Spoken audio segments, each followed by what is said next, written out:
Hello नमस्कार, मैं हूं दासुक पालीवाल और लिंकिंग लॉ के इस ऑनलाइन प्लेटफॉर्म पर आज मैं आपको बताने वाला हूं कि पूरे विश्व के अंदर जो ये गैस तेल का संकट चल रहा है, इस बीच में ये पूरा मैटर है क्या। इस छोटे से वीडियो के अंदर वो सारी जानकारी आप तक पहुंचाने का एक प्रयास है जो रहेगा। अब अपनी नजर जरा इस वर्ल्ड मैप पर लेके आइए। देखिए, पूरे विश्व के अंदर अलग अलग कंट्रीज जो हैं वो अपने तरीके से क्या करती है, अपना कामकाज है जो करती है। ये हमारा देश है यहाँ पे इंडिया, और ये इस तरफ जो है अन्य कंट्रीज वगैरह हैं। तो अब होता क्या है कि ये जो भारत है, पाकिस्तान है, चाइना है या दक्षिणी कोरिया है, ऐसे कई सारे देश हैं जिनको क्या होता है, ट्रांसपोर्ट के पर्पज के लिए फ्यूल की आवश्यकता होती है। आप ही कह सकते हैं कि शरीर के अंदर जिस तरीके से ब्लड है, उसी तरीके से किसी देश की इकोनॉमी के लिए फ्यूल की नीड है जो रहती है। दुर्भाग्यवश भारत के अंदर तेल का प्रोडक्शन है जो नहीं हो पा रहा है, तो हम लोग तेल जो है उसका क्या करते हैं, आयात यानी कि इंपोर्ट करते हैं खाड़ी देशों से। ओके, अब जरा इस बात को थोड़ा और अच्छे से समझना। जैसे ईरान हो गए, अब यहां पर हम, ये भारत है, यहां पर जो आपके देख पा रहे हो ना, ईरान कंट्री हो गया वगैरह, सऊदी अरबिया वगैरह, ये वो देश हैं जिनसे हम क्या करते हैं, तेल इंपोर्ट है जो किया करते हैं। अब हुआ ये कि ईरान, अमेरिका वगैरह, इनके बीच में जो युद्ध की स्थिति बनी हुई है, इसके चक्कर में अमेरिका ने क्या कर दिया कि ईरान पे कई सारे ट्रेडिंग रेस्ट्रिक्शन लगाए, व्यापार संबंधी क्या करे, प्रतिबंध है जो लगाए। तो फिर ईरान ने एक जवाबी कार्रवाई की, और ईरान की वो जो जवाबी कार्रवाई है ना, उसी के वजह से ये पूरा का पूरा तेल संकट बना हुआ है, या आप कह सकते हैं गैस संकट बना हुआ है। अब समझने की कोशिश करना पूरा मैटर है क्या। आप सभी लोगों ने अखबारों के अंदर कहीं पर भी आजकल एक नाम बहुत चर्चा में सुना होगा, इसको कहा जाता है स्टेट ऑफ हॉर्मूज। ये क्या है स्टेट ऑफ हॉर्मूज? देखिए, एक्चुअल में क्या है कि यहां पर जो है ना, अगर आप ध्यान से देख पा रहे हो तो आपको एक संकड़ा रास्ता दिखाई दे रहा है। ये हमारा अरबियन सी है, और यहां पे है जो ये पर्शियन यानी कि गल्फ की खाड़ी हो गया।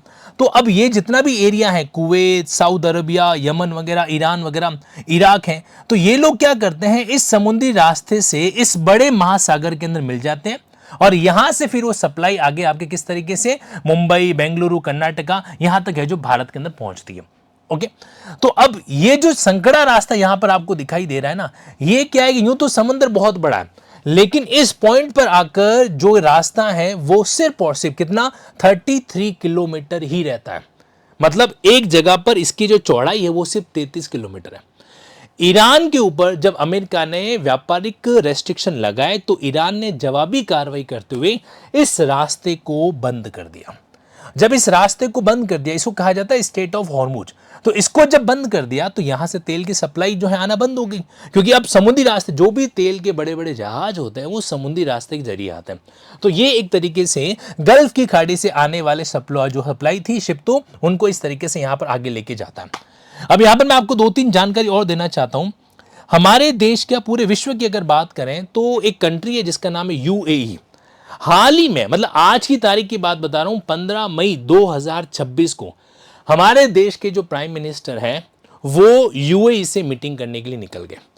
अब इस मीटिंग का क्या एजेंडा है उसको शॉर्ट में समझना, यानी कि भारत क्या कर रहा है, एक विकल्प है जो तैयार कर रहा है।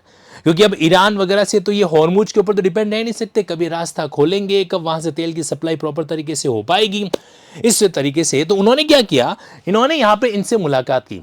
ये महाशय जो आपको स्क्रीन के ऊपर दिखाई दे रहे हैं, ये आपके यूनाइटेड अरब अमीरात, जो ये फेडरेशन है, ये 7 देशों से मिली हुई एक फेडरेशन है। इनके जो प्रेसिडेंट है, तो इनके साथ में क्या है, इनकी मीटिंग थी।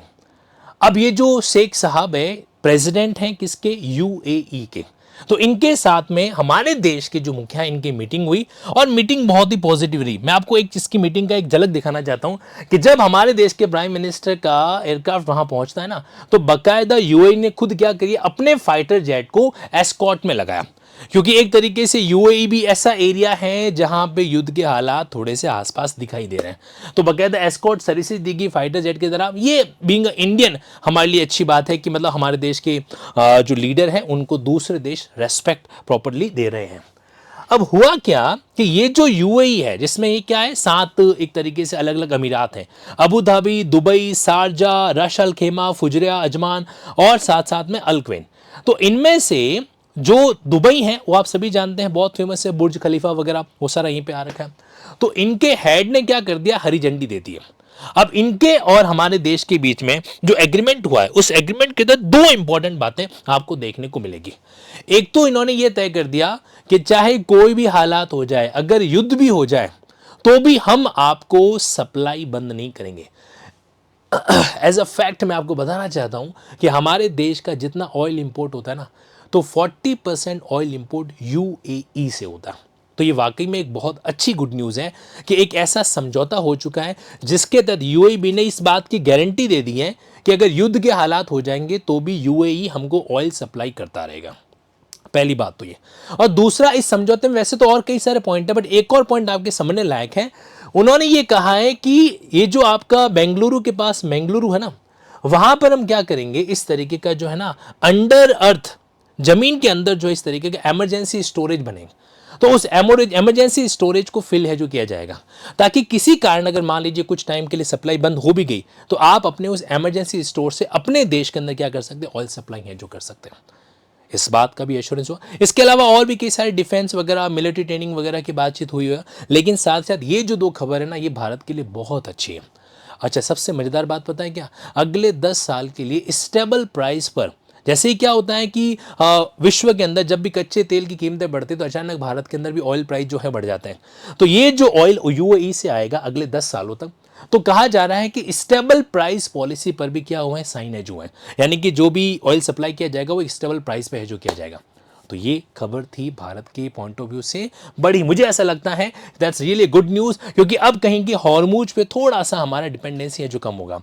नहीं तो पता है क्या हो रखा है, जब से हमारे देश के प्राइम मिनिस्टर ने ये अनाउंसमेंट कर दिया, ये है वो आपके हॉर्मूज का आप कह सकते हैं जोन, एक तरीके से इस जोन को ईरान ने क्या कर दिया, बंद है जो कर रखा है। और यहीं से यहाँ पे लिखा हुआ स्टेट ऑफ हॉर्मूज, तो ये जैसे ही बंद किया तो गल्फ कंट्रीज का यहाँ से क्या हो गया, कनेक्शन है जो कट गया।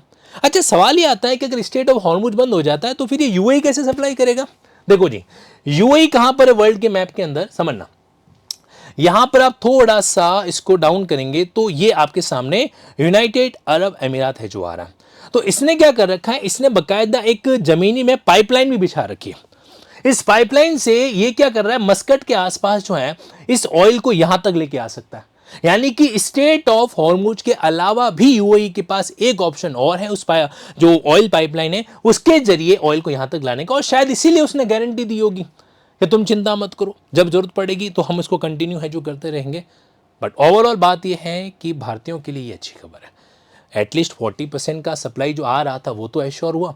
बाकी चलो धीरे धीरे, एक तो हो जाए बिल्कुल ही बंद हो जाए मामला, तो यहाँ पर ये पूरी खबर थी। और मैं उम्मीद करता हूँ कि आप शॉर्टकट में समझ पाए होंगे कि भारत में ये जो तेल गैस का जो किल्लत हुआ है ये आखिर क्यों हुआ है। वरना पता है क्या हो रहा है, जैसे ही एक एक जहाज को निकाला जा रहा है, यहाँ पर है ना, यहाँ पे एक पतली लाइन बन जाती है। एट अ टाइम में सिर्फ 2 जहाज आगे से सीधे सीधे जा सकते हैं, उस एरिया को क्रॉस है जो कर सकते हैं। आप समझ लीजिए कि चौड़ी सड़क बनी हुई है ना, 6 लाइन की, लेकिन एक पॉइंट पे आके सिर्फ वहां पे 1 लाइन ही है जहां से कोई भी एक ट्रक आगे से निकल सकता है। तो वैसे के वैसे हालात स्टेट ऑफ हॉर्मुज के अंदर है। ये सबसे समुद्र का संकट, मतलब एक तरीके से नैरो जो पॉइंट है, वो संकड़ा रास्ता जो है वो यहाँ पर आपको दिखाई देता है। और लेकिन अब इस उम्मीद है कि ये जो समझौता हुआ इसके बाद में क्या होगा, कहीं न कहीं इसका इम्पैक्ट जो है वो पॉजिटिव है जो होगा। ये वो 2 पॉइंट हैं यहाँ पर, एनर्जी सिक्योरिटी और इमरजेंसी रिजर्व, इसको एसपीआर कहा जाता है, स्ट्रेटेजिक पेट्रोलियम रिजर्व। इसके तहत क्या किया जाएगा, मतलब जो क्रूड ऑयल का स्टोरेज है जो किया जाएगा, जैसे मैंगलुरु जैसे शहर हो गए वहाँ पे अंडर अर्थ, जमीन के नीचे। तो this is all about the India UAE pact. और बाकी आप मुझे बताना कि क्या इस वीडियो के जरिए आप लोगों को भारत में जो गैस तेल का संकट हुआ है और इस संकट में ये जो गुड न्यूज़ आई है इसके बारे में जानकारी सटीक रूप से मिल पाई या नहीं। Thank you so much. Linking law पूरे भारत में जाना जाता है जुडिशियल एग्जामिनेशन और एडवोकेसी गाइडेंस प्रोग्राम की तैयारी कराने के लिए। अगर आप ऑनलाइन जरिए क्या करना चाहते हैं, खुद को प्रिपेयर करना चाहते हैं किसी भी देश, किसी भी राज्य के जुडिशियल एग्जाम के लिए खुद को प्रिपेयर करने के लिए, दैन मोस्ट वेलकम। सर अभी आपने देश क्यों बोल दिया, जब देशों की बातें करेंगे तो ऑटोमेटिकली राज्य की जगह फिर देश आ जाता है। वंदे मातरम। मैं उम्मीद करता हूं कि ये सेशन आपके लिए यूजफुल रहा होगा। जय हिंद।